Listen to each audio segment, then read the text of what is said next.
Орусиялык ишкер Анна Абыдинова кыргыз оймо чиймелери менен кийим тигип, Яка бренди менен Москвада сатууда.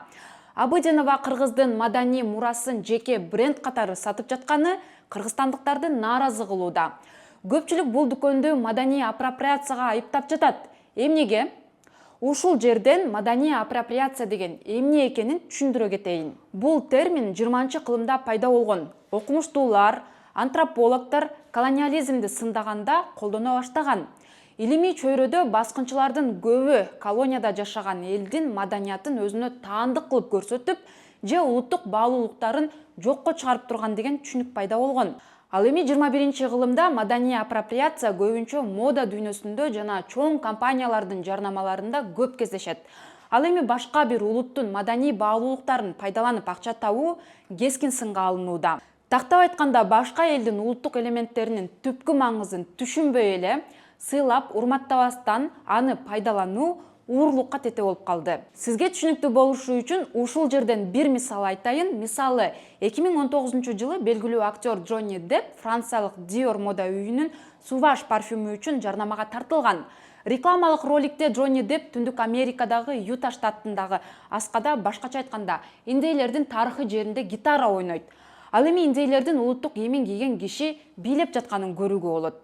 АКШда адамдар бул жарнаманы Американын жергиликтүү калкын кемсинтүү катары баалап, сынга алышканда Dior роликти өчүргөн. Баса парфюмдун Sauvage деп аталганы француз тилинен которгондо жапайы дегенди түшүндүрөт. Мунун өзү дагы дискриминация катары кабыл алынган. Эми Яка брендине кайтып келсек, Анна Абыдинова Кыргызстанга келип, айылдарды аралап кеткенден кийин эргүү алып, кыргыз оймо чиймелери менен бренд негиздедим дейт. Яка дүкөнүнүн сайтында болсо, бул дүкөн Кыргыз Республикасынын 100 жылдыгына карата негизделгени жазылат. Бирок ошол эле учурда сайтта Кыргызстан тууралуу такыр маалымат жок. Керек болсо бул оймо чиймелердин тарых таржымалы, жаралышы же жасалышы тууралуу дагы эч кандай маалымат берилген эмес. Бирок бааларын карасак, кыргыз оймо чиймелери түшүрүлгөн күрпөлөрдүн наркы 40 миңден башталып 70 миң рубльга чейин барат. Ал эми шырдактардын эң арзаны 16 миң рубль. Оймо чиймелер басылган кийимдердин Кыргызстандагы бааларын карасак, алда канча арзан. Бул деген ишкер алып сатуудан алда канча көп пайда таап жатканын билдирет. Сайттагы документтер жана автордук укук деген бөлүгүндө товардын стилистикалык белгилерин тууроо же көчүрүү бул сот органдарына кайрылууга негиз болору жазылган. Башкача айтканда, орус ишкери ушундай кийим тигип сатсаңар, сотко берем деп коркуткан. Кыргыз орнаменттери менен тигилген кийимдерди интеллектуалдык менчик катары баалап, соттошуп калса түшпөй калган пайданы дагы төлөп бересиңер деп айтууда. Мындан тышкары, кээ бирлер кыргыз улуттук кийимдеринин аталышы өзгөрүп кеткенине ачууланса, кээ бирлер бул дүкөндүн таптакыр эле жабылышын талап кылууда. Мисалы, активист Алия Суранова дүкөн кыргыздын кадимки белдемчисин юбка деп сатып жатканына нааразы. Анын айтымында, мындай жол менен улуттук баалуулуктун түпкү маңызы жоголуп жатат. Кыргызстандык бир катар блогерлер дагы реакция кылып, орусиялык ишкерди плагиатка айыпташты. Оймо чийме, тушкиз, жоолук, шырдактарыбызга негизи эле өнүккөн өлкөлөрдүн, Западтын, ак адамдардын, орустардын рекламасы кереги жок. Потому что каждый народ это делает для себя. Мы канча жүздөгөн миңдеген жылдар бою жасалып келген нерселер булар деген.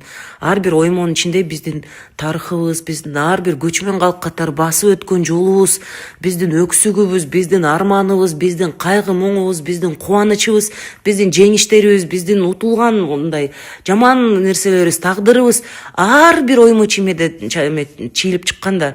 Ошондуктан бул нерсени биз өзүбүзгө эле керек негизичи. Бизге рекламанын кереги жок. Культура — это не тренд, а культурное наследие народа. Поэтому если дизайнер не погружается в суть вопроса и не в курсе контекста, это вызывает обесценивание национальной идентичности. И да, запатентировать культурное наследие страны невозможно, за 2-3-4 недели погрузиться в культуру страны невозможно, а сам... Чужой бренд, чужую одежду, чужое национальное достояние, да. И, во-первых, ты не уважаешь нас как кыргызов, да, но при этом не против продавать наши узоры, преподносить его как свои.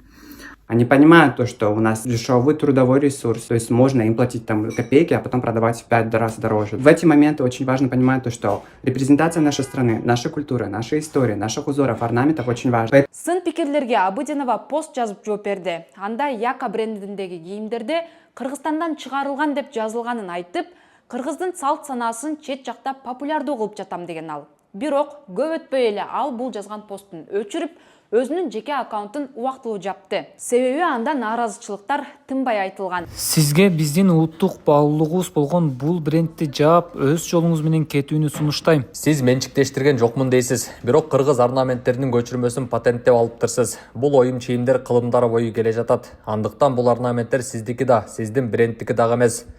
Бул кыргыз элине тиешелүү. Сиз даяр маданий мурасты алып, автордук орнамент катары каттатып алып, эми аны ким колдонсо соттошом деп коркутуп атасыз. Бул сыйлабастык эмес, керек болсо узурпация. Кийимдерди кыргыз кол өнөрчүлөр тиккен деген шылтооңуз патенттегениңизди актабайт. Кыргыз тигүүчүлөр бул орнаменттерди эл үчүн жасайт. Сиз аны патенттөө менен кыргыз маданиятына салым кошпой эле жеке компанияга көз каранды кылып жатасыз.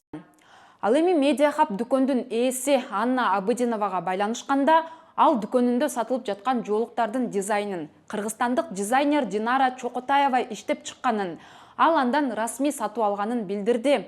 Ал эми оймо чиймелери бар кийимдерди кыргызстандык тигүүчүлөрдөн сатып аларын айтты. Дизайнер Динара Чокотаеванын өзү менен байланыша алган жокпуз. Абыдинова Роспатенттен Яка компаниясы үчүн Яка товардык белгисин каттаткан. Бирок бул деген кыргыз оймо чиймелерине патент алды дегенди билдирбейт жана аны менен автордук укукка ээ боло албайт. Медиахаб кыргыз патенттен дагы тактады. Абыдинованын эч кандай патенти жок болуп чыкты. Ал кыргыз оймо чиймелерге автордук укук дагы ала алмак эмес. Себеби улуттук баалуулуктар элдики деп эсептелип, менчиктештирүүгө же автордук укук алууга мүмкүн эмес. Бул тууралуу сиз кандай ойдосуз? Комментарий жазыңыз. Менин аты жөнүм Асель Шамилова. Аман туруңуз.